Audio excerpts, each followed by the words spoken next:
কানে আওয়াজ ভেসে আসলো, কুতিলা মোহাম্মদ, মোহাম্মদ সাল্লাল্লাহু আলাইহি সাল্লামকে শহীদ করে দেওয়া হয়েছে। হযরতে হানজালা গোসলের কথা ভুলে গেলেন, যুদ্ধের ময়দানে ঝাঁপিয়ে পড়লেন, শাহাদত বরণ করলেন। যুদ্ধ শেষে সমস্ত শহীদদেরকে নিয়ে যাওয়া হচ্ছে জান্নাতুল বাকির দিকে। আল্লাহর হাবিব পিছন দিকে তাকিয়ে দেখেন পুরা উহুদের পাহাড় পিছনে পিছনে রওনা করেছেন। রাহমাতুল লিল আলামিন আরজ করলেন, হে উহুদের পাহাড়, আমার পিছনে পিছনে রওনা করেছো কেন? উহুদ পাহাড় বললেন, ইয়া রাসূলুল্লাহ, আপনার রক্ত ঝরেছে আমার বুকে, আর আপনি আপনার শহীদদেরকে নিয়ে চলে যাচ্ছেন আমার কাছ থেকে। আমি কিয়ামতের দিন এ সমস্ত শহীদদেরকে আমার বুকে ধারণ করে আল্লাহর সামনে দাঁড়াতে চাই। আল্লাহর হাবিব সোহাদায়ে উহুদদেরকে উহুদের প্রান্তরেই তাদেরকে কবর দিলেন। রাহমাতুল লিল আলামিন রক্তাক্ত হয়ে এখানে যখন পড়ে গিয়েছিল, আমি পরস্পর কয়েকবার ওই জায়গাটাতে চড়ছি। এখন চড়ার মতন কোনো অবকাশ নেই, সেখানে সিলওয়ালা করে দেওয়া হয়েছে। মাথায় পাথরের আঘাত খেয়ে, বল্লমের আঘাত খেয়ে মাথার ফেটে, মাথার হেলমেট ফেটে মাথার থেকে রক্ত ঝরছিল, দান দান শহীদ হয়ে গিয়েছিল। নবীজি তলমাটাল করছিলেন, দাঁড়িয়ে থাকতে পারছিলেন না। উহুদের পাহাড় ফেটে গিয়ে নবীজিকে আশ্রয় দিয়েছিলেন।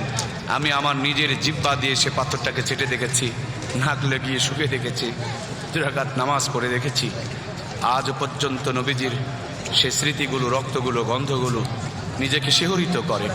সেখানে আর যাওয়ার আমাদের সুযোগ নেই। সোহাদায়ে উহুদের কবরস্থান আপনারা কাছে গিয়ে ইমানের চোখে দেখলে দেখতে পারবেন।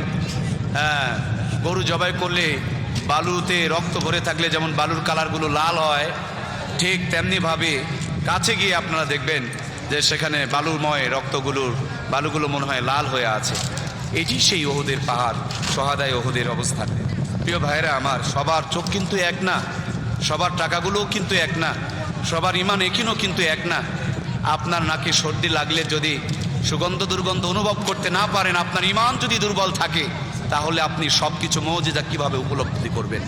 সুতরাং যার ইমানের মাদ্দা, যার ইমানের গভীরতা যত বেশি, সে এই জিনিসগুলো তত অনুভব, এহসাস করতে পারেন বেশি। আসুন আমরা ইমানের বলে বলিয়ান হই, ইমানকে আরও তরুতাজা, ইমানকে যত্নশীল করি, ইমানকে বাড়ার জন্য চেষ্টা করি, ইমানকে আরও মজবুত করার জন্য চেষ্টা করি। আল্লাহ তাআলা বরকতময় স্মৃতি বিজড়িত উহুদের প্রান্তরে এসে আমরা আমাদের ইমানি প্রেরণায় প্রেরিত হয়ে আমরা আমাদের ইমান আমলকে আরও মজবুত করতে পারি, সেই প্রত্যাশা ব্যক্ত করে এখনকার মতন অন্তত বর্ণনা শেষ করছি। আসসালামু আলাইকুম।